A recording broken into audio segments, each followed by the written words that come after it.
Long before the world learned to forget, there was a man who tried to build memory into the earth itself.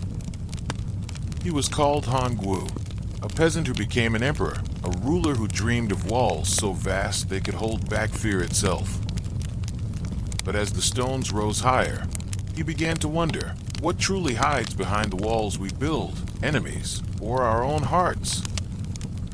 Tonight we follow his footsteps through time, dream, and dust to the edge of an empire that never truly ended. A story of power, guilt, and forgiveness told in whispers carried by the wind. Close your eyes. Let the wall breathe. And remember, everything built from fear still longs to be forgiven. Welcome to Forgotten Worlds for Sleep. Night has fallen over the Forbidden City.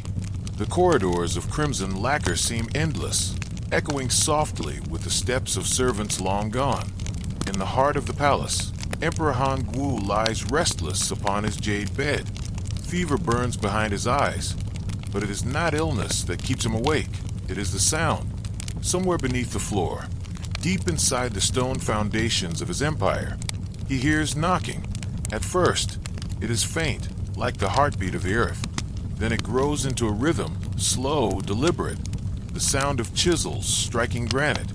He tries to silence it with silk pillows, but the noise grows louder until every beat seems to call his name. Zhu Yuanzhang. Zhu Yuanzhang. He closes his eyes, and the walls melt away. He finds himself standing upon an endless plain of dust. The sky is pale gold, the sun broken into fragments, and before him stretches a line of stone disappearing beyond the horizon. A wall, ancient, half buried, alive with wind. Each brick bears a face, half eroded, half screaming. He reaches out, and the stones tremble. A voice rises from within the wall, deep, echoing, older than time itself. Do you remember me, Emperor? You once built me before you were born. The Emperor staggers back, heart pounding. The voice continues. You think you began this cycle, but you are merely the dream of another who built before you. Through the dust, a shadow approaches. It is a man in black armor, crowned with gold thorns, the first emperor, Qin Shi Huang. His eyes glow like molten metal. I built the first wall to hold back death, the old emperor says, but death built another inside my chest. Hongwu watches, trembling. Are you ghost or memory? He asks. Both, Qin replies. We are the same dream, divided by centuries. The wind shifts, carrying the scent of blood and lime mortar. All around them rise the sounds of labor, whips cracking, chains rattling, children crying for fathers lost in the dust. Hongwu whispers, how many died for your wall? The answer comes not from Qin, but from the stones themselves, thousands of voices murmuring as one, enough to hold up the sky. The emperor sinks to his knees. The ground beneath him quivers with the weight of history. He feels the pulse of each buried worker, their bones fusing into the foundation of power. And in that moment, he understands that the knocking beneath his palace was not a dream. It was remembrance. He turns to the listener, you, who stand at the edge of his vision. If walls could speak, he asks softly, would you still build them? If fear promised safety, how much of your soul would you trade for peace? The wind grows colder. The wall before him stretches endlessly into the mist, and as he takes one uncertain step forward, the sound of chisels fades into the rhythm of a heartbeat, his own, and the Empire's. Somewhere far away, dawn has not yet begun. The dream did not end. Hongwu walks deeper into the dust, his feet leaving no prints. Ahead, thunder rolls, not from the sky, but from the beating of 10,000 hammers. The earth shakes. Flames lick the horizon. Out of that storm rises the kingdom of Qin Shi Huang, the first emperor, standing upon a mountain of stone. He shouts commands, and a sea of men obeys. Chains drag across the ground like serpents. Children carry baskets of clay. Women mix straw and blood to bind the bricks. Above them, a wall climbs toward heaven, higher, ever higher. Make it eternal. Qin's voice cracks the sky. Let the gods see my name carved into the bones of the earth. Hongwu feels the heat of ambition, the fever of conquest. He knows that hunger. It once burned in him too. He calls out, but the workers do not hear. Their ears are packed with dust. Their eyes are pale from exhaustion. They build because they must, because the whip speaks louder than the heart. Among them, one young man collapses. His body is carried away, silent. Another takes his place, without hesitation. The line never ends. Hongwu steps closer, horrified. How many must die for one man's fear? He whispers. Qin turns toward him, as if hearing through centuries. His armor glows red in the furnace light. Fear? No, I build to conquer death. When the world forgets me, the wall will remember. The first emperor's eyes burn like coals. Do you not dream of the same? Hongwu cannot answer, because he does. He has built temples, fortresses, and laws carved in iron, hoping they would outlast him. The stones beneath them groan alive. Faces begin to form on the wall, thousands of them, men, women, children, frozen in terror, as if the wall itself were devouring its makers. Their mouths move, whispering a single word. Enough. The air fills with ash. Qin's crown shatters. His empire begins to crumble before their eyes. I made it eternal, he screams. But even eternity cracks. Hongwu backs away as the wall collapses. Dust swallows the sun. The screams fade into silence. Only one voice remains, that of the dying emperor, fading into stone. You will build again, Zhu Yuanzhang. You will call it protection. It will call you hunger. The dream ripples, turning cold. Hongwu looks around. The wall is gone. In its place stands a flat wasteland littered with broken bricks. Each one bears a name. He picks one up and sees his own carved upon it. He turns his eyes upward. The heavens are black. The stars themselves seem to watch him with quiet disappointment. Are we rulers? He asks softly. Or merely caretakers of the same fear, passed down like a crown? If every wall must fall, why do we keep rebuilding? The wind answers only with silence. As Hongwu closes his hand around the cracked brick, a single drop of blood seeps from its edge, his or another's. He cannot tell. The dream darkens. The next age waits. The dream deepens. Hongwu stands in a twilight that has no sun. Around him stretch the ruins of the fallen wall, miles of shattered stone and silence. The air hums faintly, like a breath held too long.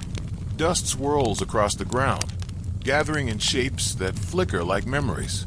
He bends down to touch one broken brick. It's still warm. The moment his fingers meet the surface, he hears something faint beneath his skin, a whisper. At first it is only one voice, trembling and distant. Then another joins. Then another. Within moments, thousands murmur together, overlapping, like the sea in a storm. We built it, they say. We died within it. And still you build again. Hongwu freezes. The whispers are not angry. They sound tired, old and soft, like rain on ancient roofs. He presses his ear against the brick, and suddenly the voices grow clear. He can hear laughter, songs, the clinking of bowls at dusk, families sharing porridge beside unfinished towers, lovers promising to meet again when the wall is done, never knowing they would never return. Each whisper paints a fragment of a life swallowed by stone. I carried clay until my hands bled. I laid bricks until I forgot my son's face. I built a wall so my emperor could sleep. Hongwu closes his eyes. The ground seems to pulse, and he feels it, the rhythm of their hearts, still beating beneath the dust. He whispers, "Are you ghosts?" The air ripples. We are the breath of the wall. They answer. When one dies building it, the wall remembers their last sigh. A chill runs through him. He looks up, and the shattered wall begins to knit itself back together. Bricks float upward, stacking, aligning, glowing with faint light. The whispers become a chorus, haunting yet beautiful. For a moment, it almost feels sacred. the dead building themselves into eternity. Then he hears a child's voice, small, uncertain. Father said the wall will keep us safe. Is he safe now? The question pierces him deeper than any sword. Hongwu steps back, staring at the growing wall. The faces now visible within it are not grotesque. They are peaceful, almost sleeping. Their eyes half closed, their mouths forming the faintest smiles. Perhaps they do not haunt, he thinks. Perhaps they dream. He turns to you, the unseen listener drifting through his vision. Do you ever wonder, he asks softly, how much silence a single stone can hold? When you touch old walls, do you feel warmth or the weight of those who never left? The wind sighs. The whispers fade like embers. The newly formed wall stands before him, smooth, endless, shimmering under a moonless sky. And from somewhere beyond it, faint and far, a drum begins to beat. Slow, steady, a sound like marching feet. The dream shifts again. The air thickens with the scent of river water and smoke. Another emperor waits at the edge of memory, the one who followed Qin and repeated his curse. The next vision begins. The drumbeat grows louder.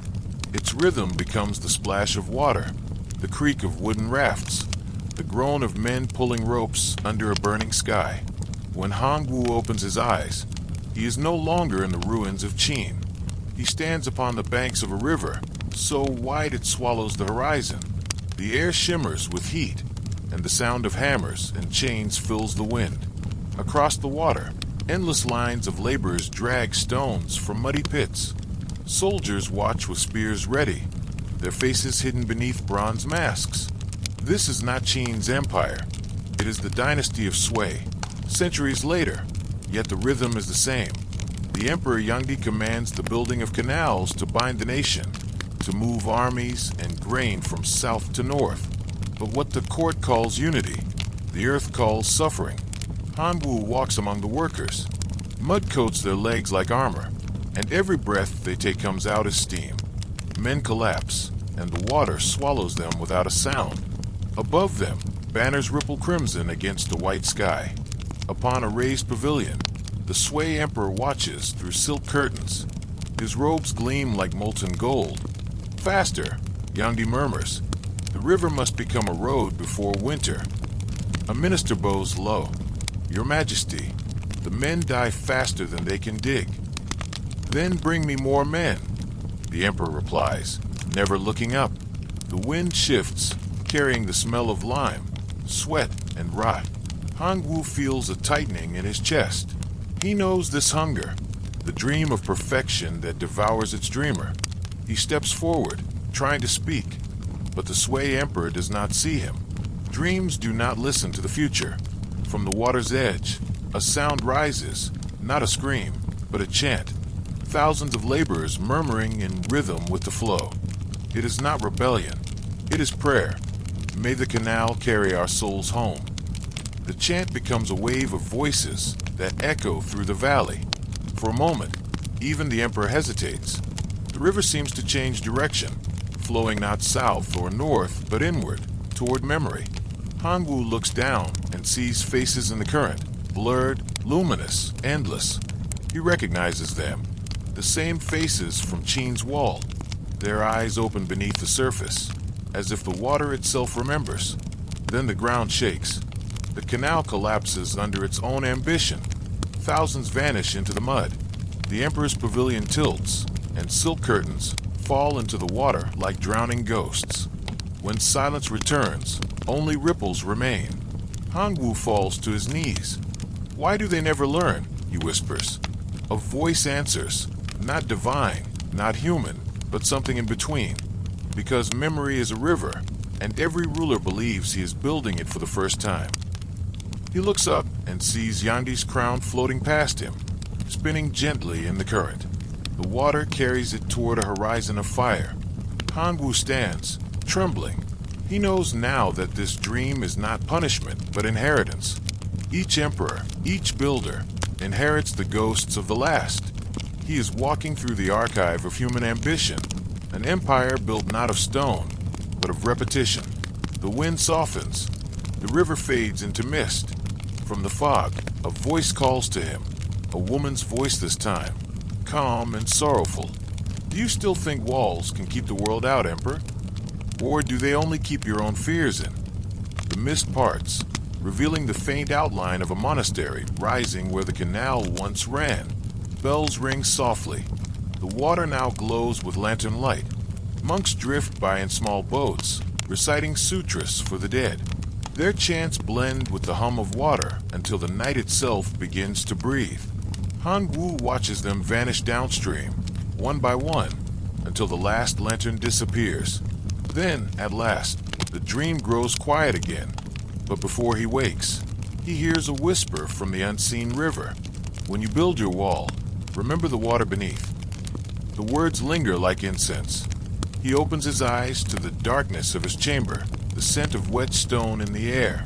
Somewhere beneath the forbidden city, water drips steadily, a sound that could be prayer or warning. The night breathes again. Hongwu feels silt beneath his hands. The air smells of incense and sandalwood. When he opens his eyes, the sky glows gold and vermilion. Dawn over Chang'an, heart of the Tang Empire. He stands in a courtyard alive with music.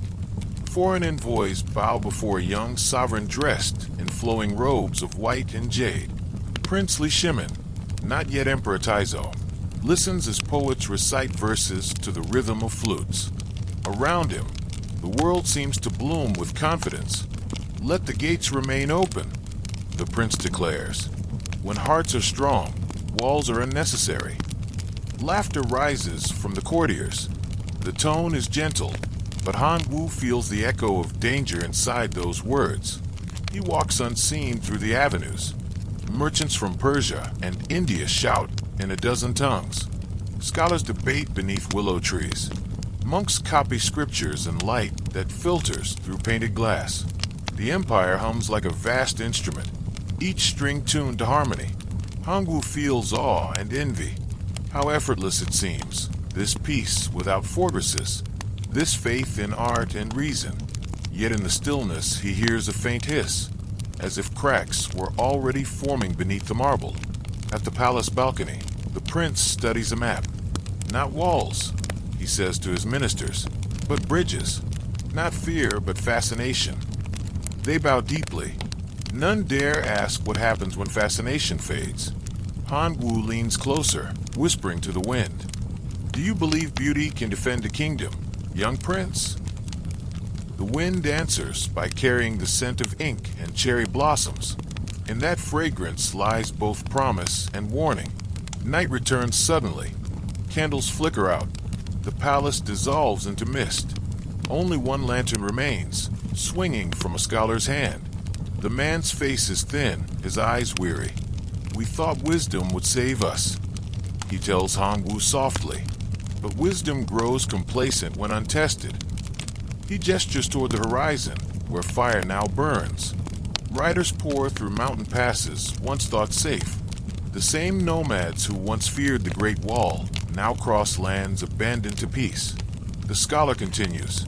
When the drums finally returned, no one remembered how to march. Hongwu feels the ground tremble beneath his feet. The laughter of the Tang court replaced by screams. Pagodas crumble. Scrolls turn to ash.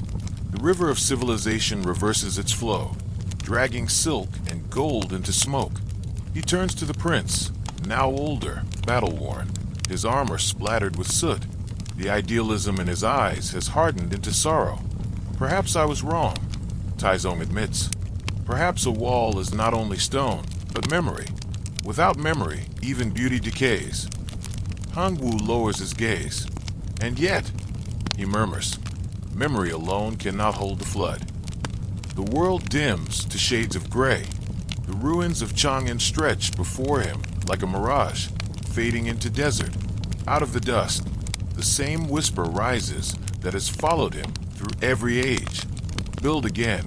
He looks toward you, the dreamer beside him, half listener, half witness.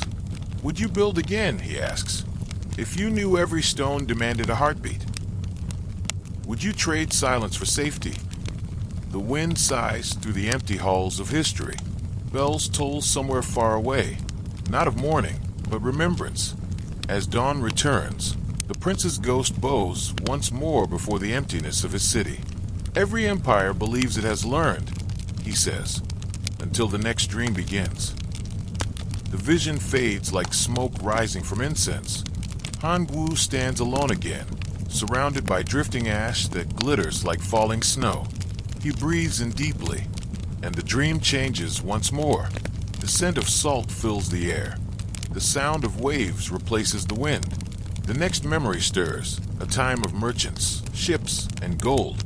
The age of song is awakening. The sea wind rises. Hongwu stands upon a pier of stone, staring into waves tinted gold by a dying sun. Behind him stretches a city of paper lanterns, marketplaces, and laughter. Bells chime from tall pagodas. Silk banners dance above the harbor. This is the Song Dynasty, an empire not of walls or swords, but of trade, ink, and invention.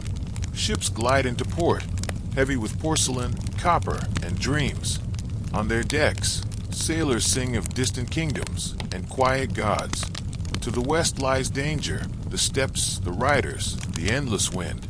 But here, in this city, people speak not of war, only of profit and peace. Hongwu watches a group of merchants bow before an aging emperor dressed in sky-blue silk. His eyes are sharp, calculating, tired. Zhao Kuan-yin, founder of the song, known to history as Emperor Taizu. He looks over scrolls filled with numbers, not battle plans. Why build walls, he murmurs, when silver can buy silence? A minister bows. Your Majesty, the North grows restless. The Liao demand more tribute. Then pay them, Taizu replies. It is cheaper than blood. His tone is calm, but in a Hongwu hears the rustle of fear disguised as wisdom. The court agrees. The scribes record. The empire purchases its safety in bullion and silk. Hongwu steps closer. The air smells of ink and mint. The treasurer's brushes glide over paper money, their movements delicate as calligraphy. He feels both admiration and unease. A wall of silver, he whispers, built not with blood, but with trust. Night falls. The court disperses. The emperor walks alone through corridors lined with bronze mirrors. In each reflection, Hongwu sees a different version of the man. One hopeful, one haunted. I have seen your kind, Hongwu tells the air. Builders who trade stone for gold. Peace for purchase. But peace that must be bought, is it still peace? From the darkness, a voice answers, not the emperor's, but something older. All walls crumble, it says, even those made of coin. Thunder rumbles. The dream shifts. Hongwu now stands in a treasury lit by torchlight. The air hums with wealth. Chests of silk gleam like water. Mountains of silver shimmer against the walls. Yet the sound that fills the room is not laughter, it is coughing. Workers collapse beneath the weight of endless labor, counting and sealing until their fingers bleed. Outside, peasants kneel to deliver taxes they can barely afford. One whispers, "We pay so others may not invade." But who invades us more than hunger itself? The torches flicker from the silver piles. Faces begin to form, hollow-eyed, silent. The coins breathe. Each bears the image of a man whose life bought its shine. Hongwu shudders. Even money remembers, he murmurs.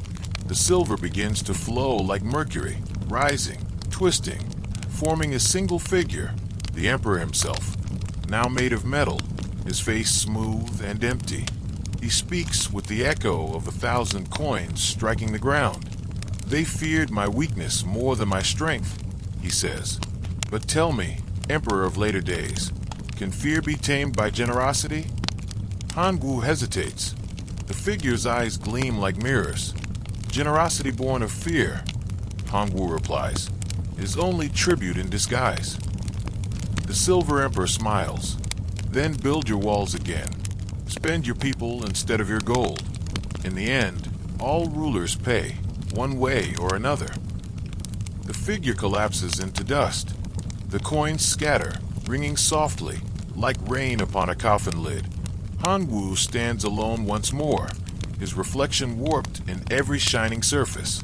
He looks at you, the silent listener drifting beside him through centuries. "Tell me," he asks quietly, "if peace came to you only through payment, would you take it? Would you sleep soundly knowing each sunrise must be bought anew?" No answer comes, only the whisper of the tide against stone. Outside, dawn breaks over the harbor. Merchants light their lanterns, ships unfurl their sails, and the empire of trade breathes again. Calm, prosperous, doomed. Hongwu closes his eyes. He knows the next dream waits, one of fire and thunder, the sound of hooves on frozen earth, the rise of a conqueror whose name the world will never forget. The wind shifts north, carrying with it the taste of smoke and iron. The age of the Mongols is coming. The wind howls across a plain without end. Snow falls sideways, driven by a merciless sky. Hongwu opens his eyes to a horizon made of ice and motion. Thousands of riders moving as one, their horses pounding the frozen earth until it trembles like a drum. Each rider wears a strip of wolf fur.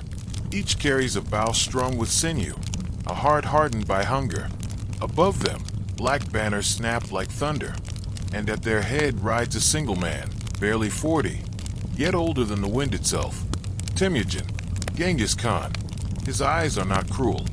They are clear, like ice that has seen too much sun. He raises his hand, and the entire world falls silent. "Walls," he says, "are the dreams of frightened men." The riders laugh, a sound like cracking bone. Hongwu stands apart, unseen, yet the Khan turns as if sensing him. Their eyes meet across centuries. For a moment, Hongwu feels the strange familiarity of reflection, not in blood, but in purpose. Both men built their empires upon fear of collapse. Both learned that fear is the truest engineer. The Khan rides closer, his horse snorting frost.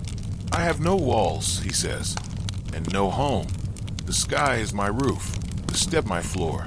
Tell me, Emperor of Stone Palaces, how do you fight the wind?" Hongwu answers softly, by hiding behind mountains of brick. The Khan smiles, almost kindly. "Then the wind will find you." Lightning splits the clouds.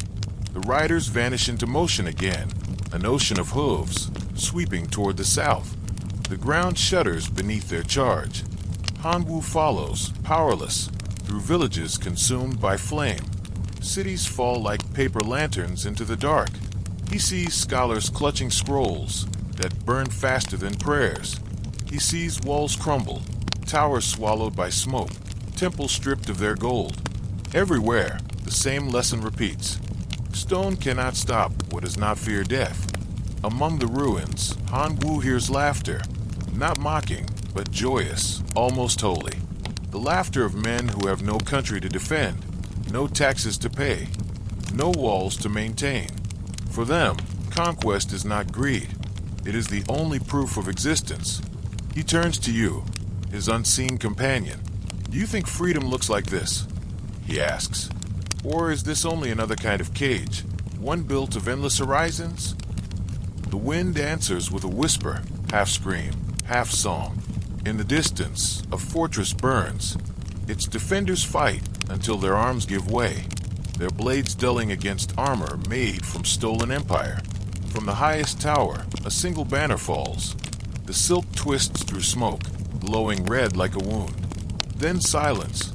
The Khan rides into the empty city. His army halts. He dismounts before a shattered gate and studies the fallen stones. "They built well," he says softly, "but they forgot what walls are for." He looks directly at Hongwu. "Remember this. Strength is not in the stone, but in the hands that lift it." The words strike him deeper than any sword, because he knows they are true. For centuries, rulers have built walls, canals, palaces, all claiming permanence. Yet every monument, no matter how vast, returns to dust when the hands that built it lose faith. Hongwu kneels amid the ashes. He runs his fingers through the charred earth and feels warmth, human warmth. The remnants of labor, devotion, sacrifice. The Khan's army vanishes into mist. Only hoofprints remain, endless, like scars across time. Hongwu whispers, perhaps walls and empires are the same. Both crumble when their makers forget the living beneath the stone. He looks upward. Snow begins to fall again, soft as ashes, cold as memory. Somewhere in the distance, a bell rings, a sound from another dream. The step fades. The storm quiets. When Hongwu opens his eyes, he is standing once more beneath the shadow of his own half-built wall. Workers chant in rhythm, their hammers echoing through the dawn. The dream has folded upon itself, past and present one and the same. And in the wind, faint but unmistakable, the Khan's voice returns. You will build higher than any before you, and when it falls, it will sound like thunder. Hongwu closes his eyes. He can already hear it. Dawn seeps through mist like ink bleeding across parchment. Hongwu wakes, not in his bed, not in his palace, but within a sound. The echo of hammers, the sigh of wind over scaffold, the breathing of thousands working as one. He stands upon a ridge overlooking the northern frontier. Below him stretches the living skeleton of his creation, the new Great Wall, rising like the spine of a slumbering dragon. Its scales are bricks, its bones are men. Smoke curls from the kilns, where workers feed fire with entire forests.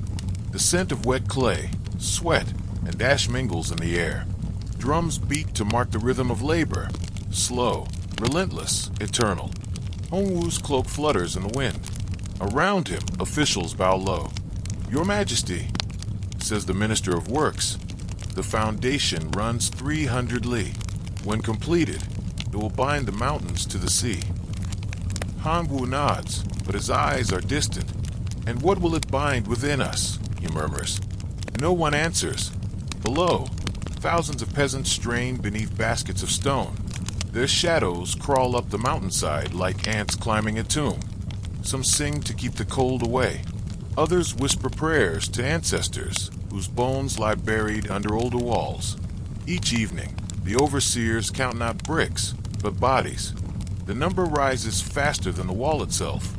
Hongwu feels the old sickness returning, the one he saw in Qin, in sway, in song, the hunger to build something that could outlast fear. He tells himself it will be different this time. I build to protect, not to boast.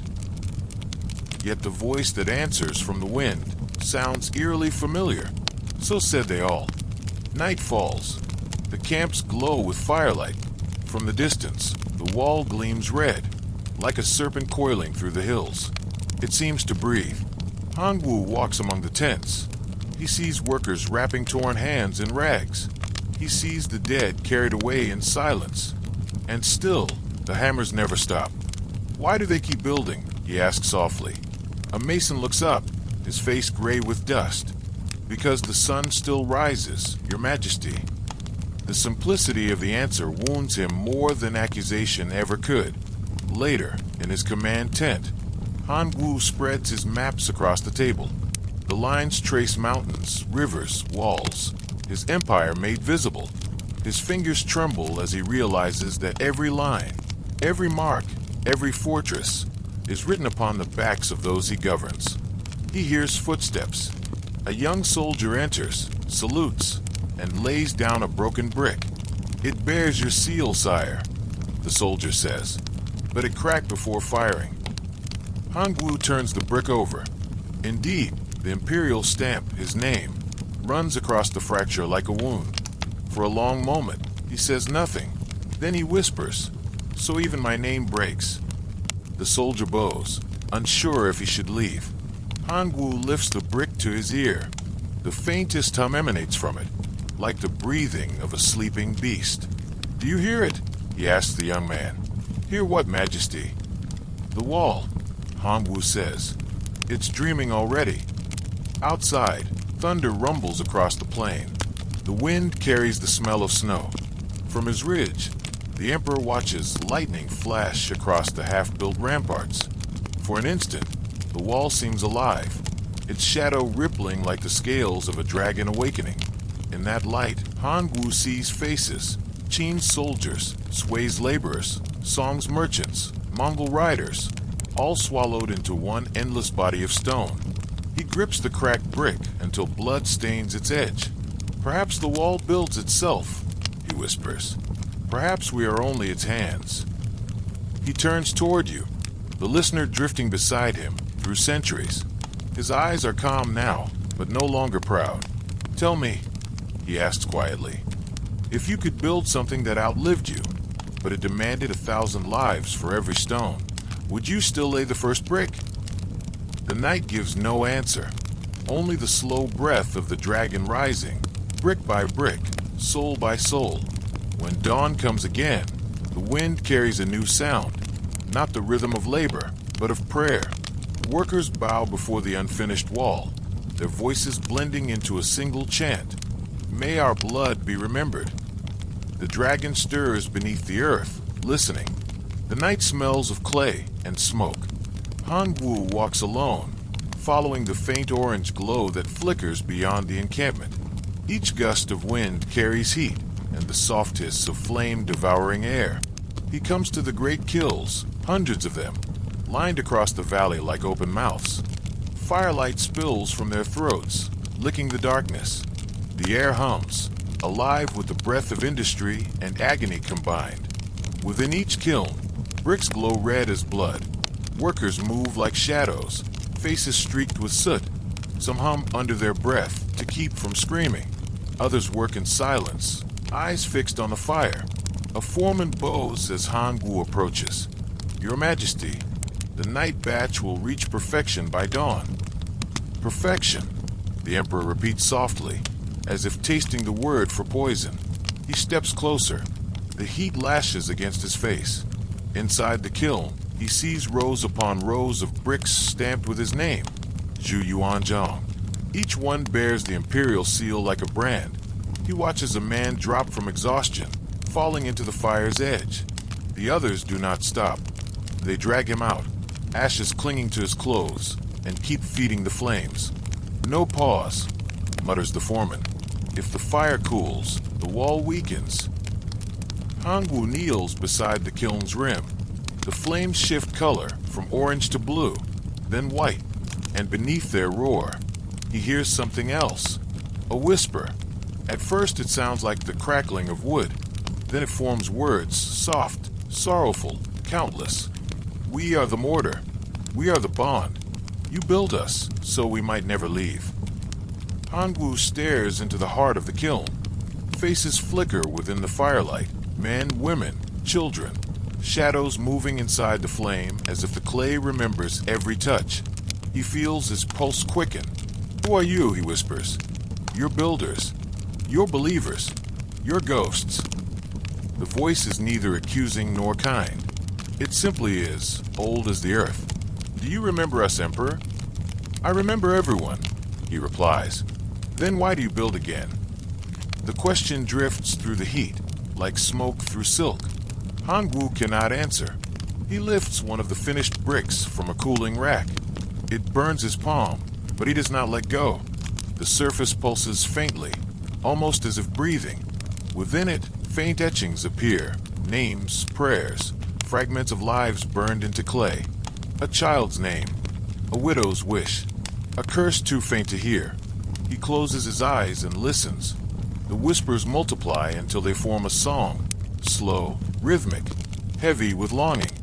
We built to protect our children, yet our children built to protect us, and so the fire never ends. The air thickens with heat. Sweat and tears mingle on his face. He looks toward the foreman. Do they know their names are burned into these bricks? The man hesitates. No, Majesty, but the fire remembers. The Emperor sets the brick down gently. Then let it remember me too. He stands before the kiln and removes his crown. For the first time in years, he feels its weight truly lift. He places it upon a stone beside the fire. The gold catches the light and gleams like a second sun. If my name must live in the wall, he says quietly, let it burn clean. The wind shifts. Sparks rise into the night, swirling upward, like souls taking flight. For a moment, the sky itself seems to breathe with them. Hongwu looks up, his face lit by fire. "Tell me," he murmurs to you, the unseen listener, "when you hold something built by human hands, do you feel its warmth or its ghosts?" The flames waver, as if waiting for an answer. None comes. Only the steady whisper of the kiln, the heartbeat of the empire, the sigh of those who built and burned within it. At dawn, the valley is covered in white ash. The kilns stand cold and silent. The bricks inside glow faintly, cooling under the morning mist. Hongwu picks one up. It is flawless, smooth, strong, uncracked. But when he presses it to his ear, he still hears the whisper. We endure. He places it down gently and walks toward the rising sun. Behind him, the crown beside the kiln glows red in the fading embers, gold melting back into earth. The wall no longer ends. It coils across the mountains, vanishing into clouds and returning again like a serpent that refuses to die. Hongwu rides along its length beneath a pale moon. The wind tastes of iron and snow. His soldiers march behind him, boots striking rhythm to the heartbeat of the empire. Yet, with each step, he feels something off, a weight heavier than the stones themselves. He halts near a watchtower, where torches gutter low. The horizon looks wrong. Beyond the real wall, of brick, sweat, and blood, he sees another, a darker one. It stretches parallel to the first, faint as smoke, shimmering where moonlight should fall. It is built not of stone but of shadow, rising and falling in perfect mimicry of the original, yet impossible, unreal. Hongwu dismounts. "What is that?" he whispers. The captain beside him squints. "Nothing, Your Majesty. Only fog." But Hongwu knows fog does not hum. This wall sings. He steps closer, boots sinking into frost. The air thickens, vibrating like a plucked string. When he reaches the edge of the real wall, the shadow one ripples, alive, aware, waiting. "You built me," it says. The voice is his own. He staggers back. Who speaks? You do. Each fear you sealed inside a stone. Each doubt you hid behind an order. Together we became this. The shadow stretches higher. Within it flicker shapes. Faces of ministers whispering in corridors. Soldiers kneeling in silence. Servants glancing away when his temper flares. You built walls around your empire, the voice continues, but also within yourself. Can you not see? They rise together. Hongwu trembles. He remembers the nights spent revising decrees, suspecting betrayal in every silence, demanding perfection until no one dared to speak. The shadow wall shifts closer, its surface shimmering like black water. Within it he sees scenes replayed, advisors executed for imagined treason, artisans whipped for cracked tiles, scholars exiled for wrong words. Every cruelty, every act of control, becomes another stone in the invisible barrier dividing ruler from people. He reaches out a hand. The surface ripples beneath his touch, cold and wet like oil. For an instant, he feels 1,000 eyes open from within, staring back. "Why do you show me this?" he demands. "Because the wall outside will crumble when the wall inside does not. Empires fall first in the heart, not the battlefield." The words strike him like a storm. He pulls his hand away, but the shadow clings to his fingertips, spreading up his arm like ink. Behind him, the captain calls out, "Majesty, are you unwell?" Hongwu turns and sees nothing. The men have vanished. The mountains have vanished. Only the twin walls remain, one of stone, one of darkness. He stands between them. Both rise higher than the stars. "You cannot serve two walls," says the voice. "One protects, the other imprisons." Hongwu's breath falters. Then how do I tear it down? The shadow laughs, soft as dust. "You cannot destroy what you refuse to acknowledge. You must walk through it." He hesitates. The surface begins to pull him inward, slow but irresistible. Cold surrounds him. Within the shadow, whispers swirl, his own proclamations, distorted and cruel. echoing back like mockery. Perfection is loyalty. Fear keeps order. Disobedience is rot. He screams, and the sound collapses the illusion. When he opens his eyes, he stands again upon the real wall. The torches have burned low. His guards sleep upright against the stones. Dawn stains the horizon pink. For a moment, he believes it was all a dream. Then he looks at his hand. Black soot clings to his palm, shaped like the outline of bricks. He wipes it away, but the mark does not fade. Perhaps the shadow never leaves, he murmurs. It only learns to wait. He looks toward the east, where the sun rises behind the mountains. The wall glows gold in the light, perfect and eternal. But as he watches, for just an instant, he sees its twin again, thin, trembling, hungry. He turns to you, his unseen witness across time. Tell me, he asks, do you think power builds walls or reveals them? And if every ruler is trapped inside his own shadow, who will ever be free? The morning wind answers with silence, and far below, the shadow wall hums again, patient, immortal. The morning mist has not yet lifted. Hongwu stands upon the wall, staring into the valley where camps lie shrouded in vapor. The hammers have gone quiet. The songs of labor have ceased. For the first time in months, the empire holds its breath. He sent the order himself, cease work, not from mercy, but from curiosity. He wants to hear what silence sounds like when millions obey it. It is not peace. It is something heavier. The stillness hums like a thought unspoken. The air seems to vibrate with secrets. Hongwu descends from the rampart and walks into the workers' encampment. Men bow as he passes, eyes lowered, faces gray with dust. None speak. None dare. Their silence feels not like respect, but survival. He stops beside a kiln long cooled. Ash coats its lip like frost. Inside lie half-burnt bricks, stamped with his seal. He picks one up. It crumbles slightly in his hand, strong enough to endure, yet fragile enough to betray. Who made this? He asks. No one answers. He repeats, louder this time. Who shaped this brick? From the shadows, a figure steps forward, a thin old mason, hands like bark, eyes sunk deep into the hollows of time.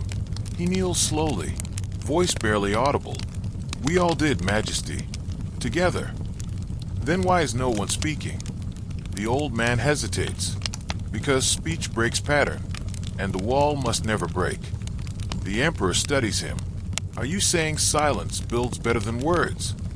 The mason nods. Words crack. Silence binds. Hongwu looks around. Everywhere, men stand motionless, as if carved from the very material they shape. He realizes that none look directly at him. Their gazes drift just past his shoulders, toward the horizon, or perhaps toward something within themselves. How long have you worked without speaking? Since my father's time, the old man murmurs. He said talking made the wall listen, and if it listens, it remembers your fear. A chill slips through the Emperor's spine. He looks at the others. Some nod slightly, confirming the superstition. They believe the wall hears. They believe it feeds upon sound. So you feed it silence, he says. Silence, sweat, and breath, replies the mason. All things that vanish when the brick hardens. The Emperor walks among them.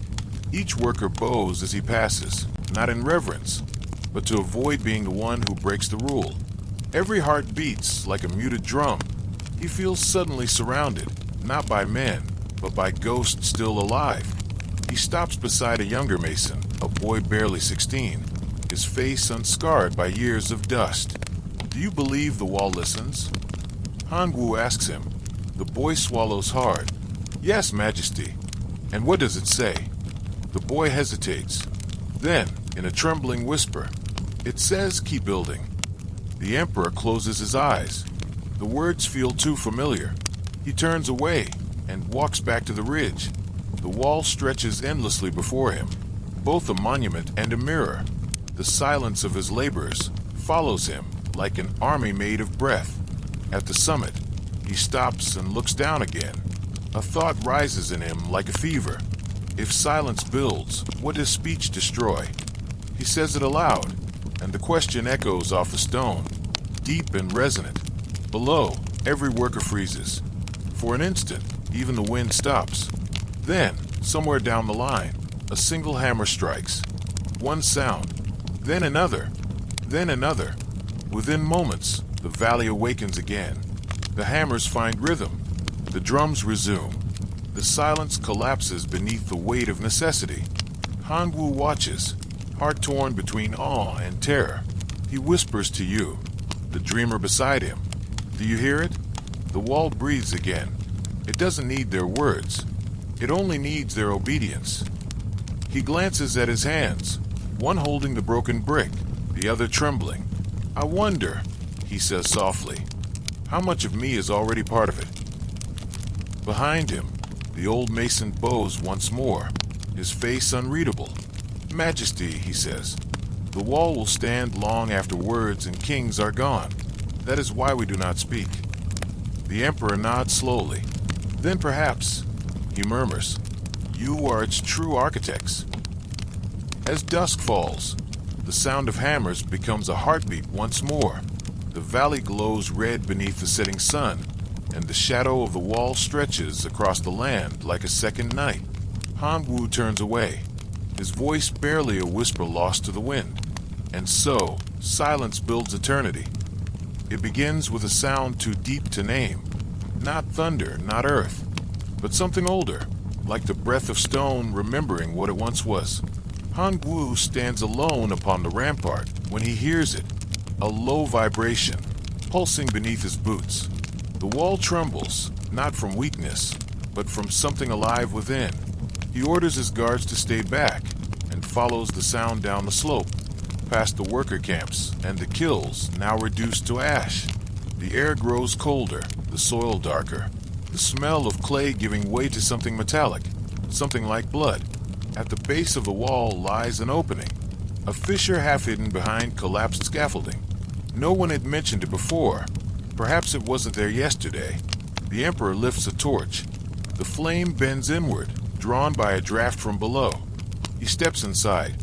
The passage descends in a spiral, carved into earth so smooth it feels polished by centuries of hands. His footsteps echo in uneven rhythm, accompanied by a faint murmuring that grows louder with each turn. When he reaches the bottom, the passage opens into a vast chamber, hollowed beneath the foundation of the wall itself. He stops breathing. The chamber is lined with thousands of clay tablets stacked to the ceiling. Each bears a single name. The air shimmers faintly, thick with the warmth of unseen life. Between the rows, faint lights float, blue soft, drifting like underwater fireflies. Hongwu walks between them. His torch sputters, but does not die. He picks up one tablet. The name upon it is worn, yet legible. Li Shun, builder of Section 14. He touches the carving, and the chamber exhales. A voice rises, faint but distinct, speaking from nowhere and everywhere. Do you remember me, Emperor? He freezes. Who speaks? The one who carried your stone. The one who sang your name until his voice was gone. The chamber fills with whispers, layering over each other like waves breaking. We built your wall. We sleep beneath it, but we are not gone. Hongwu steps back. His torchlight flickers across the walls, revealing faint outlines, human forms pressed into clay, as if the earth itself had swallowed them alive.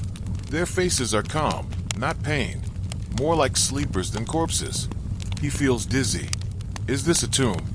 The voices answer together, soft as prayer. Not a tomb, a memory. Why have you kept this from me? Because you never asked. The air vibrates. A single light detaches from the ceiling and drifts toward him, hovering before his face. Within it, faint shapes swirl, hands, tools, eyes.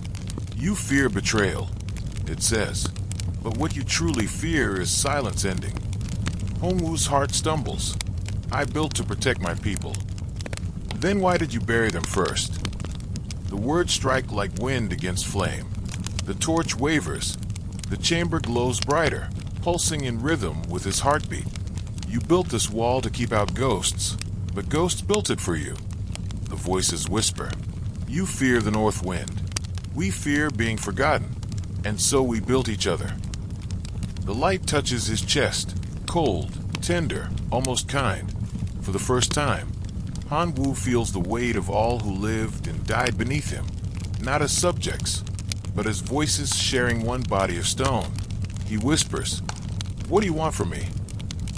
The voices answer as one, to be heard. The torch finally dies. Darkness blooms, thick, warm, eternal. In the pitch black, he still sees their light. Tiny sparks pulsing like stars behind closed eyes. He closes his hands, and one spark settles in his palm. It beats once, twice, then it fades. When he opens his eyes, dawn is breaking. He is lying at the foot of the wall, alone, the torch cold beside him. There is no entrance, no tunnel, no chamber, only grass and dew. But his hand still glows faintly, as if something within it remembers being light. He looks up at the wall, majestic, motionless, silent. And yet, beneath the wind, he can still hear the faintest murmur. We endure. He turns to you, the quiet listener adrift in his dream. Tell me, he asks softly, if every monument hides the voices of its makers, would you still call it strength or sorrow? The wind passes over the stones, and for a heartbeat, it sounds like an answer. The morning feels too quiet. Even the birds refuse to sing. Hongwu stands atop the wall as dawn spills across the mountains, but the light seems unable to touch him. Shadows cling to his robes, heavy as iron. His breath fogs the air, though the wind is still. Last night, he dreamed of the chamber beneath the wall again. Its tablets, its whispers. He feels them still, like embers beneath his ribs. Each step he takes seems to echo downward, awakening the earth. He turns to his attendants, but none are there. The rampart is empty. The empire, it seems, has paused. From far away, he hears a sound, a slow, rhythmic pounding. He follows it, walking along the wall's endless spine. The sound grows louder, clearer, hammer upon stone. But there are no workers here, only him. He descends through a watchtower and finds a small doorway he does not remember. Beyond it lies a corridor lined with torches that burn without smoke. The air is thick, humming faintly, like breath trapped for centuries. He follows the corridor until it opens into a narrow cell, walls of raw stone, no window, no door, and inside sits a man. The figure wears tattered imperial robes, once scarlet, now the color of dried blood. His hair is long gray, his eyes hollow but aware. He looks up slowly as Hongwu enters. For a long moment, neither speaks. Then the prisoner smiles. So you finally came. Hongwu's throat tightens. Who are you? I am you, says the man. Or what's left of you, the part that never leaves the wall. The emperor steps back. This is illusion. All things are, the other replies. But illusion built from truth weighs more than stone. The captive rises. Chains rattle softly around his wrists, though no locks bind him. The links fade into the wall itself, as if his body were part of it. You built this, he says. You told yourself it was for protection. But every order, every death, every silence forged another link in my chain. Hongwu stares, heart pounding. I built for peace. You built for fear, the shadow self says gently. Fear of losing what you won. Fear that the chaos that birthed you would return. Fear that the sky itself might forget your name. The words strike deep. He remembers his youth, hunger, rebellion, the endless wars that lifted him from poverty to power. He remembers swearing that his rule would bring safety. And yet, even in triumph, he has never slept without dread. If I am your prison, the captive continues, then who is mine? Hongwu trembles. How do I free you? You cannot free what you refuse to face. The chains glow faintly. A faint hum fills the air, the same heartbeat he's heard beneath the wall. The prisoner takes a step forward, and for the first time, Hongwu notices. Their faces are identical. Every emperor becomes his own captive. The voice says, the more he tries to protect the world, the less he belongs to it. Hongwu's vision blurs. He feels the weight of every decree, every punishment, every monument pressing down on him like the wall itself leaning inward. He whispers, then what becomes of me? The captive smiles with terrible tenderness. You stay. The floor trembles. The torches flicker. Cracks crawl across the stone like veins. From beyond the walls, faint voices rise. The same ones from the kilns, from the chamber, from every dream before this. They chant his name, not in praise, but in remembrance. Yuan, builder, dreamer, prisoner. The sound grows until it becomes wind, until it becomes silence. When Hongwu opens his eyes again, he stands once more atop the wall. But this time, he cannot move. His feet are sunk into the stone. His robes ripple, yet no breeze touches them. He looks down and sees his reflection in the polished bricks, his own face, carved deep, repeating down the length of the wall, like a mosaic of kings all staring back. He understands now. He has become part of it. He looks toward you, the listener walking this dream beside him. Tell me, he asks softly, how many rulers have mistaken protection for possession? And how many builders end up buried in their own designs? The wind sighs through the battlements. For the first time, the wall seems to breathe not in defiance, but in pity. Night falls again. The empire sleeps. And far beneath the surface, two heartbeats, one living, one stone, beat in perfect unison. The wind shifts again. Where moments ago stood the wall, there now rises a city, vast, glittering, built entirely of reflections. Every roof shines like polished glass. Every tower bends the sunlight into endless prisms. The ground beneath Hongwu's feet ripples, as though it were a still pond made solid. He knows this place at once, though he has never seen it. It is Jingjing, the city of mirrors, a dream whispered by the alchemists of his court, a city said to show emperors the truth of their reign. The air hums softly. The walls reflect him 1,000-fold. Each reflection stands straighter than the last, more regal, more flawless, until even he feels unworthy of his own image. A city of perfection, he murmurs. At last. From the distance, drums roll like thunder. Courtiers bow in unison as he walks through corridors of crystal. They speak his name as though it were prayer. Hongwu, eternal builder, keeper of the dragon wall. Their voices echo through the glass, multiplying until the sound becomes an ocean. For a moment, Hongwu feels peace. But then a flicker. One of the mirrors trembles. The image within it wavers, not regal, but weary. The emperor in that reflection is older, thinner, eyes dimmed by doubt. Hongwu stops. The courtiers around him fade into static light. The glass ripples again, and this time the reflection speaks. Perfection is not peace, it says. He steps closer. The reflection tilts its head, movements matching his, but just slightly delayed, like memory lagging behind truth. Who are you? Hongwu whispers. I am the part of you that knows this city cannot last. The words crackle through the glass like thunder. All around, the mirrored towers begin to hum. Reflections multiply, hundreds, then thousands. Every version of him from every moment of fear, rage, tenderness, and regret. They begin to speak all at once, overlapping, forming a chorus that shakes the ground. You built to conquer chaos. You built to silence doubt. You built to see yourself in eternity. Now behold what eternity looks like.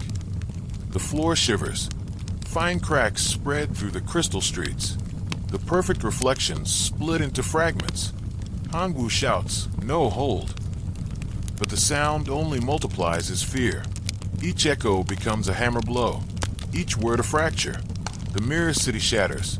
Glass rains from the sky like frozen tears. Palaces splinter into prisms that scatter light into every direction. He tries to run, but every surface is himself, falling, breaking, fading. He shields his eyes. but even the air reflects him now. The chorus continues, softer, almost kind. You wish to preserve the world. Instead, you preserved your reflection. He falls to his knees among shards that glitter like stars. In each fragment, he sees the faces of those he has lost, ministers, soldiers, peasants, all repeating the same gesture, building, always building. The wall, the empire, the perfection, all born from the same hunger. If I stop building, he whispers, will I disappear? From the dust, one shard of glass rises and floats before his face. Within it, his reflection smiles faintly, not cruelly, but with mercy. You will not disappear, the reflection says. You will finally rest. The shard melts into light, and for an instant, everything becomes still. The city of mirrors collapses silently into dust. Its brilliance fades like a dream at dawn. When Hongwu opens his eyes, he is standing once more before the Great Wall. The sun is rising behind it, turning the stone gold. But now the surface seems softer, imperfect, human. He touches it gently. It feels warm. Perhaps, he murmurs, a wall should not last forever. Perhaps that is how we remember we are still alive. He turns to you, the listener, the wanderer through his dream.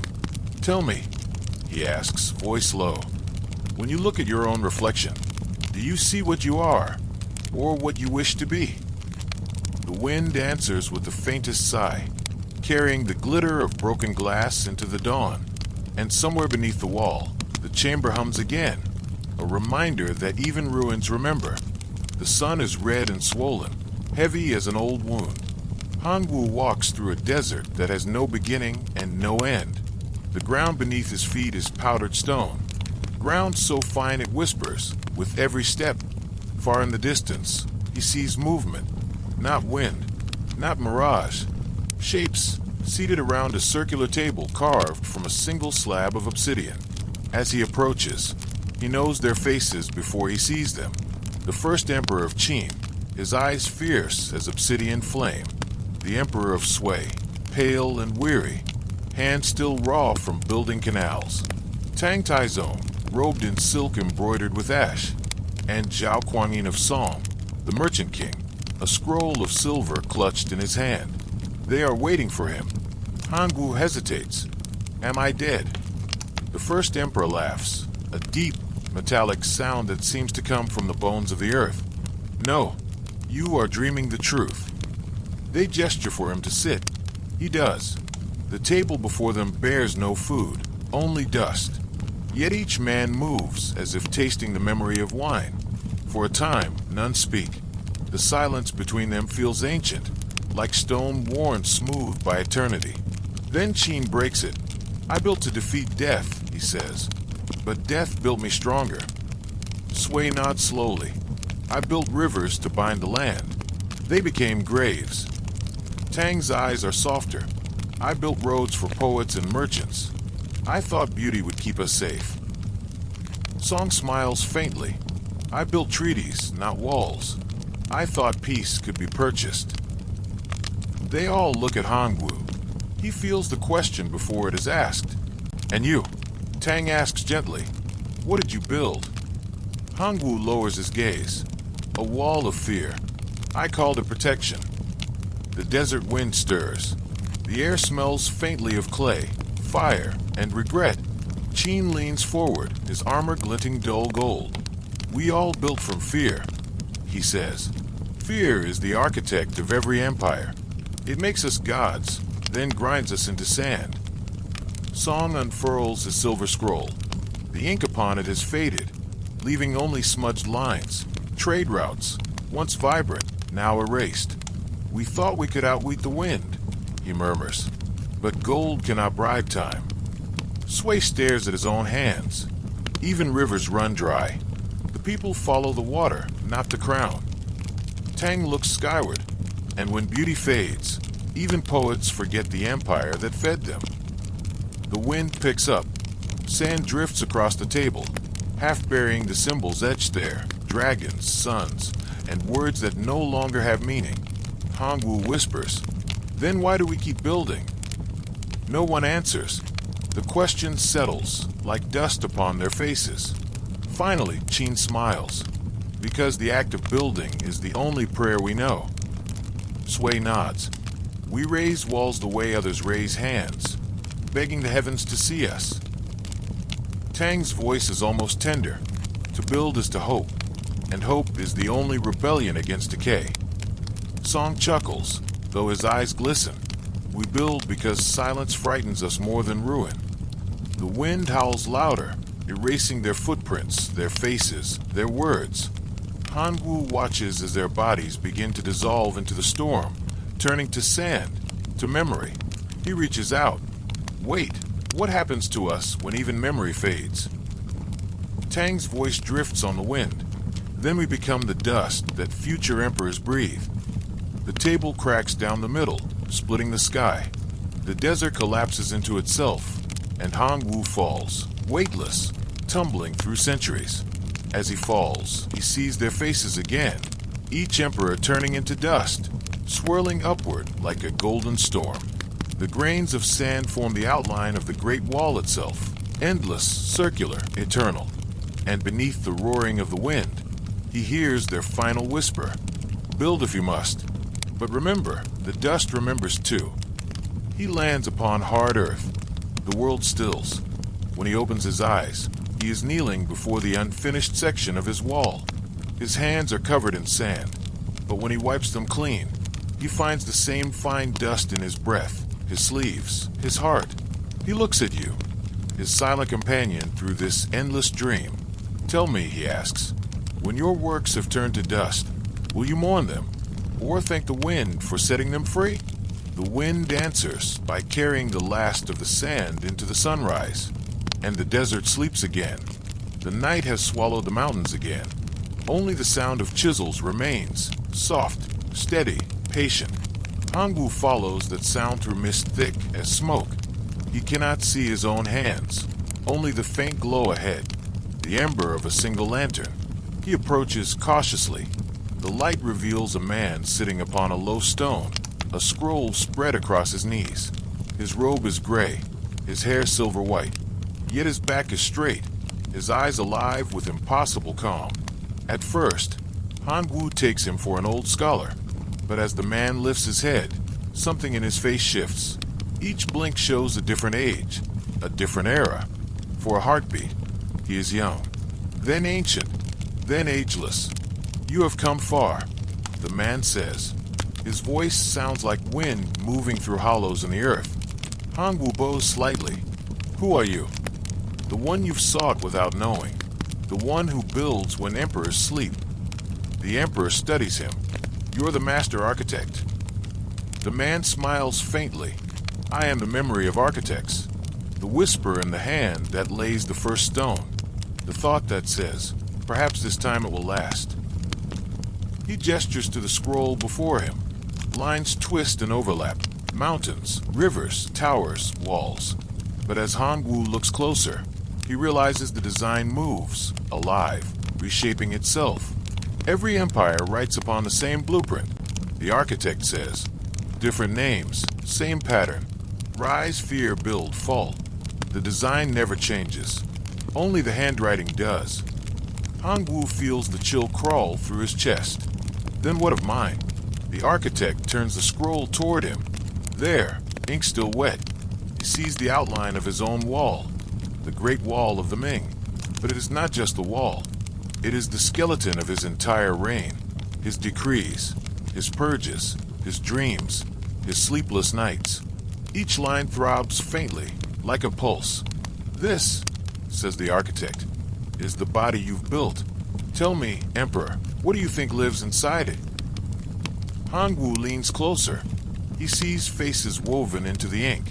Not symbols, but souls, the workers, the soldiers, the advisors, the nameless thousands whose blood he traded for permanence. Their eyes shimmer like trapped stars. I built for them, he whispers. The architect's smile fades. You built from them. The words echo deep, heavy as drums under the ground. Hongwu looks up sharply. Then why help me at all? If you knew this would repeat, if every ruler follows the same path, Why draw it again? The architect closes the scroll. The air grows still, because the earth forgives the hand that touches it, even if that hand forgets. It is not the building that matters, Emperor. It is the trying. Each wall is a prayer, each fall a confession. I simply record them. He dips a finger into the soil and traces a symbol upon the rock beside him, an endless loop, like a serpent devouring its tail. And when the wall falls again, he continues. Another hand will find this mark and begin anew. That is the covenant of creation. Hongwu stares at the mark. For the first time, it feels neither curse nor blessing, but both. The architect stands. His body flickers like smoke around a flame. Beneath his robe, the faint outline of bricks and bones glows through his skin, as if he is made of every wall that ever was. Before I go, he says softly, tell me, Emperor, when your wall is finished, what will you do? Hongwu hesitates. I will rest. The architect's eyes narrow gently. No, you will watch it crumble, and in that moment, you will understand what it means to be truly finished. He turns away, his form dissolving into mist. Only his voice remains, fading like a heartbeat beneath the soil. Remember, Zhu Yuanzhong. The wall remembers too. The lantern dies. The mist folds inward, swallowing the world. When Hongwu opens his eyes, he is standing on the same ridge where the workers labor. The blueprints lie at his feet, etched into the dirt, glowing faintly before vanishing like breath on glass. He looks toward the horizon. The wall stretches endlessly, half complete, half ruined. He turns to you, his unseen listener, the one walking beside him through these waking dreams. Tell me, he asks, if you could draw the design of your life, would you leave space for it to fall apart? Or would you pretend, like every emperor, that permanence is mercy? The wind stirs the dust. Somewhere far below, the hammers strike again. The wall continues.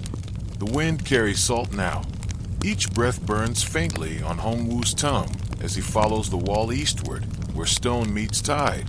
For months he has walked its spine through mountain and desert, until the land itself dissolves into mist and gull cry. The great wall ends not in triumph, but in silence. Before him lies the yellow sea, stretching to the horizon like a mirror that refuses to remember. The last tower rises from the cliffs, half crumbled, half dreaming, its watchfires long extinguished. Hongwu stands at its base. The stones are slick with algae. Barnacles cling to the mortar, as if claiming what men once swore was theirs. The Emperor places his palm on the wet surface. It feels alive, pulsing faintly beneath the skin of waves. So even you, he murmurs, must bow to water. A gull lands beside him, staring with glassy eyes, unafraid. The tide sighs around its feet. Each receding wave pulls pebbles into its throat, whispering the rhythm of centuries. He imagines the first soldier who stood here, staring east across the sea, wondering what monsters might come by ship. Perhaps that soldier is still here, dissolved into salt, listening.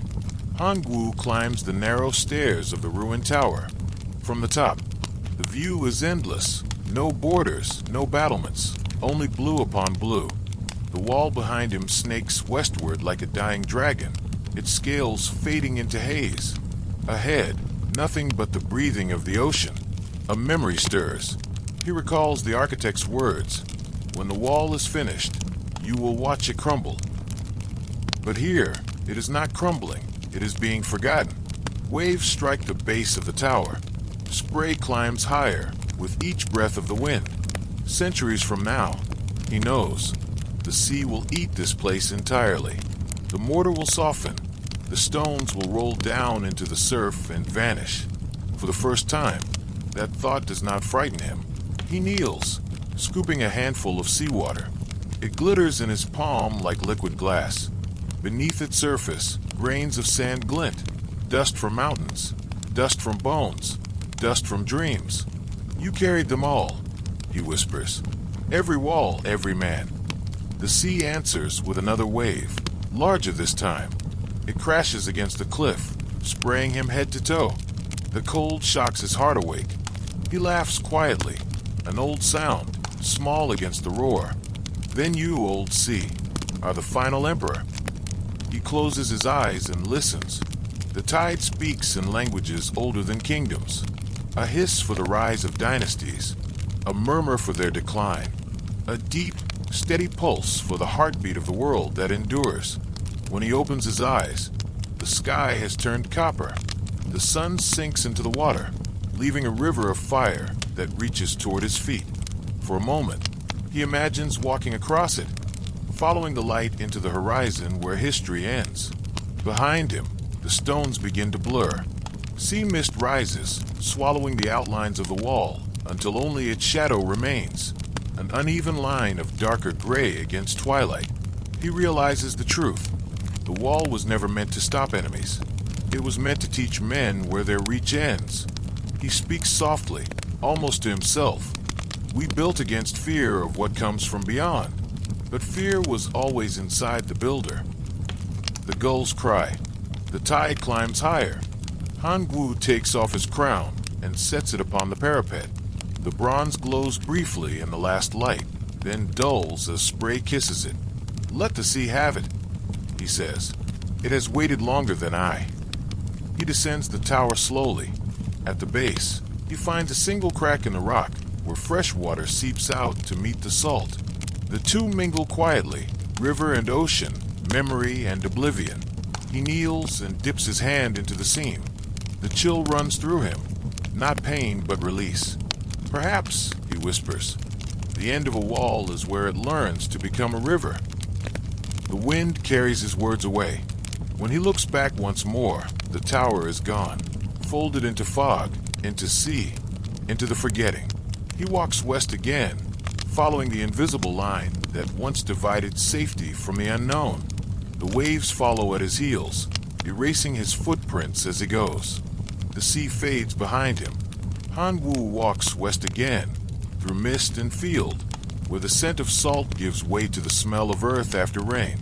Villages appear like faint thoughts, low roofs, drifting smoke, dogs that bark once and fall silent.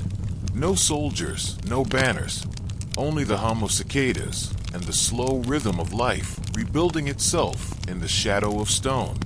He reaches a small settlement at dusk. The wall cuts through it like a frozen river. Half of the homes on one side, the rest on the other. Children play atop fallen bricks. Old women hang laundry across battlements, once manned by archers. A boy runs past him carrying a lantern shaped like a dragon. Its paper wings glow orange in the twilight. "Careful," Hongwu warns gently.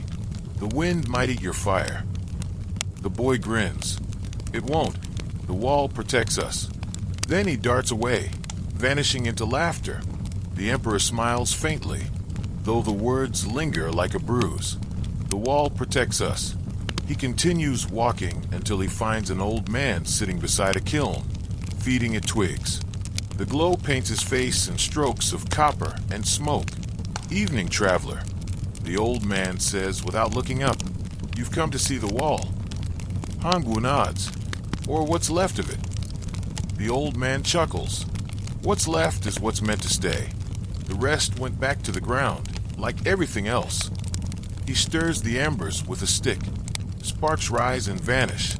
"At night," he continues, "the wall talks. We all hear it. Some say it's the ghosts of the builders. Some say it's the mountain remembering the weight of their hands." Hongwu sits across from him. "And what do you believe?" The old man shrugs. "I think it's the earth sighing because it can't forget." They fall silent. The kiln crackles. Far above, the moon climbs pale and heavy. Later, the villagers gather near the wall with candles. Hongwu follows quietly, blending with the shadows. A woman hums a low song, the kind sung to send spirits home. Others join, their voices weaving into a soft current that flows along the stones. The sound seems to move through the wall itself, one note passing to the next, echoing down its length until it fades into the distance. Hongwu closes his eyes. Beneath the song, he hears something else, a whisper too faint for words, like breath caught between life and memory. A young woman notices him. She carries a bowl of grain and offers it. "For the hungry ones," she says. "The ones who built." He accepts it with trembling hands. The grains glow faintly in candlelight, each one a fragment of time. He sets them at the wall's base, and the earth seems to shiver softly in thanks. "Do you know their names?" he asks. She shakes her head. "No, but the wall does. It says them when the wind is right." Her eyes meet his, steady and calm. It's not a sad thing, you know, to be remembered by something that never sleeps. He nods. For the first time, the idea does not fill him with shame. Later, as the villagers drift away, he remains. The moonlight turns the wall silver. He runs his fingers along its surface, cold, rough, alive. "You've outlived us all," he murmurs. "But you carry our voices, don't you?" The wall answers with a low hum. It's not sound exactly, but vibration, like the pulse of the world itself. He listens. It's not a lament. It's a promise. The stones seem to say, "We remember." That's enough. Hongwu looks toward you, the dreamer, the witness standing beside him through this long, quiet pilgrimage. "If one day all your works were gone," he asks softly, "would you want a world to remember your name, or just the warmth of your hands?" The breeze shifts. Candles flicker. Somewhere a child laughs in her sleep. He rises, brushing the dust from his robe. The wall stands behind him, half ruin, half heartbeat. Ahead, the road stretches toward mountains veiled in dawn, and from the stones behind him comes one final whisper, carried on wind and memory alike. "Walk, builder. We'll echo where you cannot." Morning rises like smoke after prayer. Mist clings to the fields, soft as breath, and the wall cuts through the horizon like a thought no one dares finish. Hongwu walks along its edge, his boots damp with dew. The air smells of clay and burnt straw, the scent of life continuing despite everything. Ahead, the same boy from before appears, carrying his paper lantern. It's daylight now, yet the child still keeps the candle lit within. The dragon's wings shimmer faintly in the pale light. "You again," Hongwu says, smiling. "Still carrying fire in the sun?" The boy grins. The wall likes light. It remembers faces better when it can see them. He stops, squinting up at the Emperor's weathered features. "You're not from here." Hongwu shakes his head. "No, I'm from farther west, from a place that forgot how to sleep." The boy seems to consider this deeply. "Then maybe that's why you walk so slow." They sit together on a low stone, the wall humming quietly behind them. A flock of sparrows lands on the parapet, then rises again in perfect unison. The boy sets his lantern down and begins stacking small pebbles, one atop another, clumsy but careful. His little tower sways in the wind. "What are you building?" Hongwu asks. "Another wall," the boy says proudly, "for the beetles, so the rain doesn't drown their holes." The Emperor chuckles softly. "And how long will your wall last?" The boy shrugs. "Until it doesn't." Something in that answer freezes Hongwu's breath. The child continues stacking stones, humming a tune that might be centuries old or brand new. "Did you build the big wall?" the boy asks suddenly. Hongwu hesitates. His fingers tighten on his robe. In a way, the boy nods, impressed. "Then you must be very strong." The Emperor looks toward the horizon, where his creation disappears into haze. "Strong," he repeats quietly. "Yes, that's what I thought." They sit in silence for a while, listening to the wind slide along the stones. Then, without warning, the boy asks, "Why did you build it?" The question lands softly and breaks something inside him. He searches for the words, but they come out as fragments. To keep danger out, to keep peace in, to protect. The boy frowns. From what? Hongwu looks at his hands. The lines across his palms seem deeper than before, like cracks in old mortar. "From fear," he whispers. The boy blinks. But fear can walk through walls, can't it? The Emperor's throat tightens. The child doesn't say it cruelly, only curiously, as if asking about the weather. But the simplicity cuts deeper than any rebellion ever could. He feels the sting in his eyes before he realizes he's crying. The tears fall soundlessly, soaking into the dust. The boy looks worried. Did I say something wrong? Hongwu shakes his head, smiling through the ache. No, you said the only thing that was ever right. The boy leans closer, whispering like one sharing a secret. My grandmother says walls are like people. If you listen close, you can hear them breathing. But when they stop breathing, that's when they fall.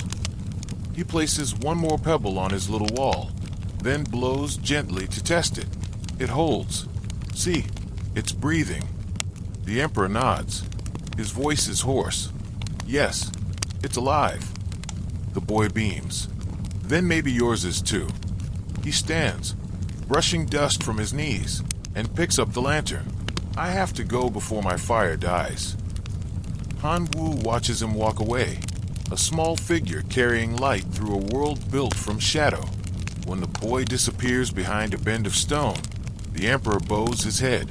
Perhaps, he whispers to the wind, that is why we build, not to keep fear out, but to give light somewhere to live. He looks at you, the quiet witness at his side. Tell me, he asks softly, if a child could build something that lasts only an hour, but it brought warmth to the world, would that not be worth more than a wall that endures 1,000 years? The wind sighs against the stones. The sun climbs higher, spilling gold across the broken ramparts. Hongwu stands, brushing dust from his robe. His tears have dried, leaving faint salt lines like forgotten rivers. He begins walking again, slower now, as though each step were a prayer rather than a march. Behind him, the boy's tiny wall still stands, trembling, imperfect alive. The road narrows as Hongwu walks inland again. Fields fade into barren ridges. The wall follows him like a shadow, broken, silent, breathing faintly beneath layers of moss and wind. The villagers had warned him, don't go beyond the 5th watchtower. That's where the ground remembers. He goes anyway. By dusk, the world turns copper. The last light spills across stones carved by forgotten hands. In the distance, he sees mounds, hundreds of them, small, rounded, unmarked. Grass has grown over them, but the shapes remain. A burial ground. No banners, no tablets, no incense. Only the steady hum of cicadas and the faint metallic taste of history in the air. Hongwu kneels beside one mound and brushes away the dirt. Beneath the soil lies a piece of fired clay, a brick, stamped with a name almost worn away by time. Li Sheng. He holds it gently, tracing the letters with his thumb. You built for me, he whispers, and I never knew your face. The wind stirs. The grass bends in unison, as if bowing. For a heartbeat, the air trembles, not with sound, but with presence. Then softly, the ground begins to breathe. At first he thinks it's just wind slipping through cracks in the earth. But the rhythm grows steady, human. With each breath, faint voices rise, a chorus made of dust and memory. Do not kneel, Emperor, the voices say. We built what you dreamed. That is enough. He stands slowly, the clay brick still in his hand. Enough, he answers aloud. You died nameless, forgotten. I gave you only work and pain. The voices ripple like wind through reeds. You gave us purpose. We built not for you, but for what lies beyond you. Hongwu looks around. The mounds stretch endlessly, merging into the horizon. And what lies beyond me? He asks. Silence. Then another voice, smaller, more intimate, replies from beneath his feet. Stone remembers, and through remembering we live. The Emperor closes his eyes. He feels the vibration deep in his bones, the heartbeat of thousands still laboring beneath the soil. Every strike of the hammer, every breath of exhaustion, they still echo here, long after the world has moved on. He begins to speak, not as ruler, but as penitent. I built walls for protection. You built them for meaning. Perhaps the wall's strength was never its height, but the love you buried inside it. The wind carries his words across the mounds. Grass sways gently, as though nodding. Then one of the voices, barely audible, whispers again. The wall stands because we forgave you. He feels something in his chest loosen, a knot centuries old. Tears rise unbidden, falling onto the soil that covers them. The light fades entirely now. The world glows only from the stars. In that quiet, he hears tools striking faintly beneath the surface, slow, rhythmic, eternal. He speaks once more, his voice trembling. Rest now. The wall no longer needs your hands. But the reply comes, soft and resolute. Then who will remember if we stop? The Emperor bows deeply. I will. A hush follows. The air grows still, the breathing of the earth slowing, settling into peace. For the first time in centuries, the tomb sleeps without sorrow. Hongwu places the clay brick back on the mound and presses it into the soil until it disappears. He turns to leave, but the ground hums once more, one last whisper rising like a farewell. Walk well, builder. Each step you take rebuilds what we began. He looks to the horizon. The wall gleams faintly under moonlight, stretching like a river of bone. As he walks away, his shadow passes over the mounds. Each one flickers softly, tiny sparks of blue light, like fireflies waking within the earth. The souls of the builders, watching him go. Hongwu stops once, looks back, and bows again. You were my true dynasty, he says quietly, the one that never fell. Then he continues into the night, the wall behind him breathing in rhythm with the stars. The capital rises before him like a mirage woven from moonlight. Chang'an or Nanjing, or perhaps a memory of both, floats above the plains, its roofs glinting faintly, its towers half-formed, like smoke given shape by longing. Hongwu walks through the gates, though no guards remain to open them. They swing silently, obedient to ghosts. Inside, the city breathes with echoes. The clatter of hooves long vanished, the rustle of silk where no bodies move. He crosses the empty square before the Hall of Supreme Harmony. The bronze lions still crouch at its steps, but their eyes are hollow, and the shadows they cast stretch too far, reaching toward him like questions. The great doors creak open. Inside, candlelight glows though no flame burns. The air smells faintly of sandalwood and rain. The throne stands as it did in life, carved dragon coils frozen in eternal vigilance. But upon it sits not one figure, but many, layered, translucent, overlapping like ripples. His ministers, his generals, his scribes, they murmur in low tones, voices intertwining like threads of smoke. Each one speaks, yet none listen. The wall is strength, cries one shadow. The wall is vanity, answers another. It is peace. It is prison. It guards the people. It bleeds them dry. Their debate rises and falls like waves breaking upon marble. The Emperor watches from the doorway, unseen, unneeded. At last, one voice cuts through the din, a tone he knows too well. It is Minister Zhang, the man who once oversaw labor drafts. His outline flickers beside the throne. The Emperor commanded perfection. Zhang insists. Perfection demands sacrifice.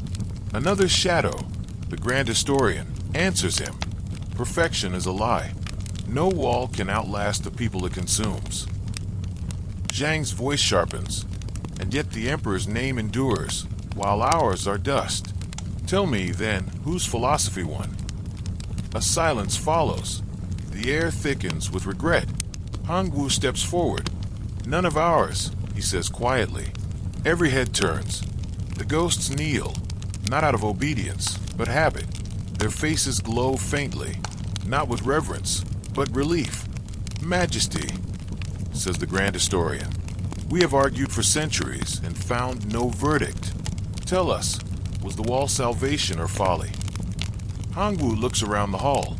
The tapestries shimmer, showing shifting scenes. The wall rising, men dying, families waiting, rain falling on unfinished towers. It was neither, he says. It was confession. The wall is the soul of fear, written in stone. We built not to survive, but to justify surviving. The shadows bow their heads. The echo of his words fills the chamber, then fades. From the far side of the hall, another figure rises. She is small, cloaked in white, her face veiled.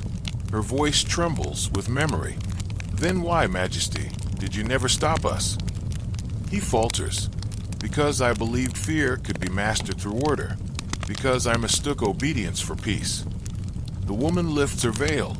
She is not a ghost of court, but of the people. A worker's wife, perhaps, or a nameless soul buried in the wall. Her eyes burn with gentle fire. Fear is not to be mastered, she says. It is to be heard. Her words ripple through the chamber. The ministers vanish one by one, dissolving like dust and wind.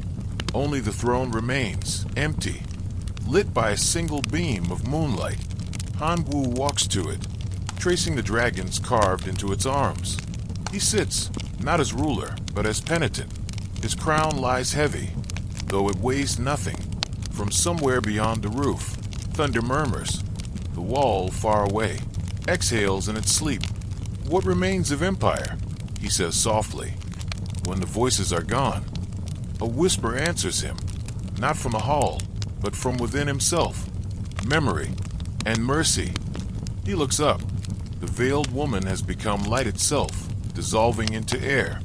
The moonlight brightens, filling the hall until it becomes unbearable. When his eyes open again, he stands outside the city.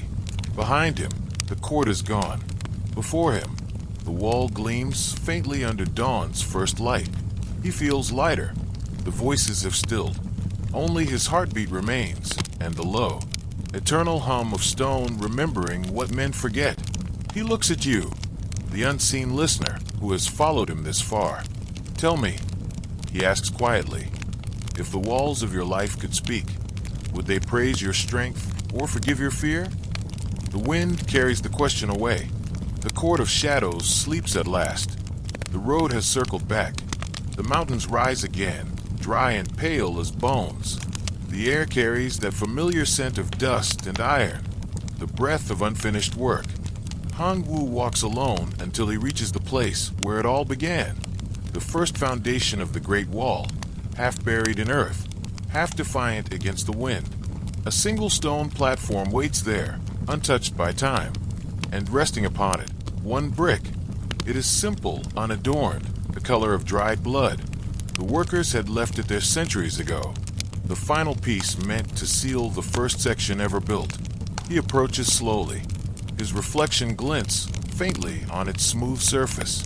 Someone, perhaps long ago, carved a few words into it. Endings are just walls between breaths. He kneels. The brick feels warm, as though holding the memory of countless hands. The wind whispers across the plateau, carrying fragments of voices, laughter, commands, songs that once kept time for hammers. They rise like ghosts waking to see what their emperor will choose. Hongwu's hands tremble as he lifts the brick. It is heavier than he remembers, not in weight, but in meaning. One more, he says softly. Just one, and the circle closes. He glances toward the endless serpent of stone stretching into the horizon. So much of it lies in ruin now, but here, in this lonely place, completion still feels possible. Yet as he holds the brick higher, something inside him resists. He sees the faces again, the builders buried beneath, the boy with the lantern, the architect's calm eyes, the child's pebble wall still trembling in the wind. He hears the question echo from all of them. Will you build again? His grip loosens. For a long while, he simply kneels there, breathing. The sun climbs higher, turning the wall gold. Shadows shift across the stones, and for a moment, the entire structure seems to breathe in time with him, rising, falling alive. He places the brick against his chest, feeling its slow warmth spread like memory. You were never meant to be finished, he murmurs. A wall that ends cannot teach. He stands and looks eastward. The sea glimmers faintly beyond the haze, the same sea that once swallowed his crown. Then, instead of setting the brick in place, he digs a shallow hollow beside the foundation. Gently, he buries it there, covering it with his bare hands. Dust fills the lines of his palms. "Rest," he says. "You belong to the earth, not to pride." The wind answers, low and steady. For a moment, he swears he hears voices again, not weeping, but sighing in peace. The sound ripples down the length of the wall like a final exhale. He straightens. His knees ache, but his heart feels light. He looks at the spot where the brick lies hidden. A single blade of grass trembles there, impossibly green. "Maybe that's enough," he says, "to leave something unfinished so the next soul remembers why we began." He turns toward you, the dreamer walking silently at his side. "If someone handed you the last stone of your life," he asks, "would you place it, or let it sleep?" His eyes hold both exhaustion and serenity, the calm of a man who has finally stopped building. The wind picks up, scattering dust across the plateau. The wall gleams one final time before fading into the horizon, like the spine of a sleeping dragon settling into the earth. Hongwu closes his eyes. For the first time in 1,000 years, there is no plan, no fear, no order to impose. Only the sound of breath, his, the walls, the world's, all the same rhythm at last. He whispers to the sky, "Let what I began remain open. Let the wind finish it." And the wind does.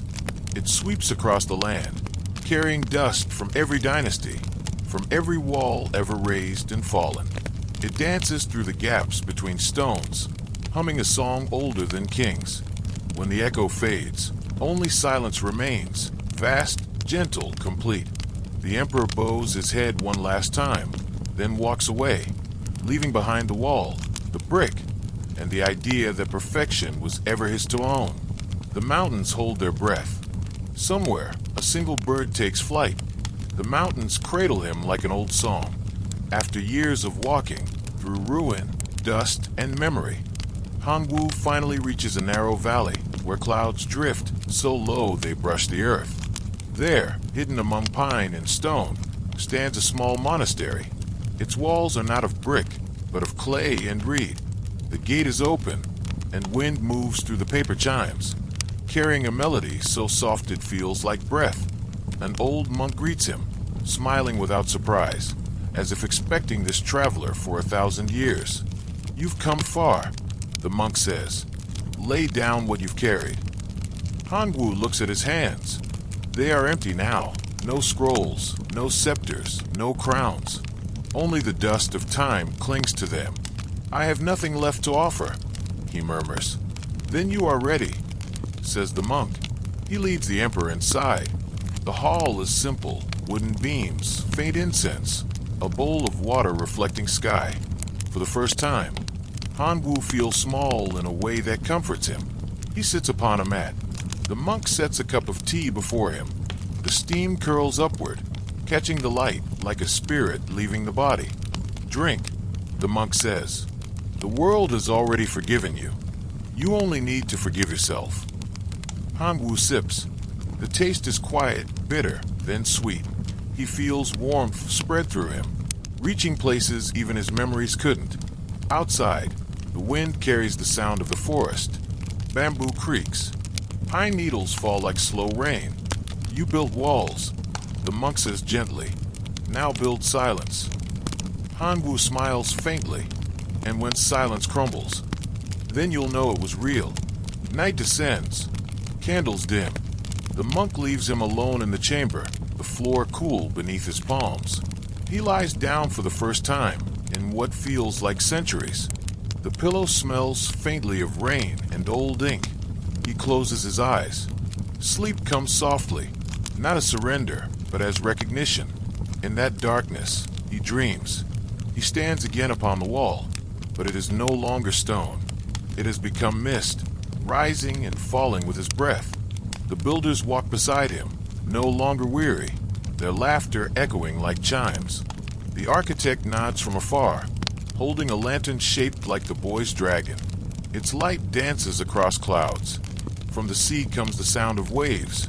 But now they sing instead of roar. The water climbs the mountains gently, wrapping them in silver. The wall dissolves into that brightness, not falling, transforming. He looks down and sees his hands turning to dust, but it is not loss. It is return.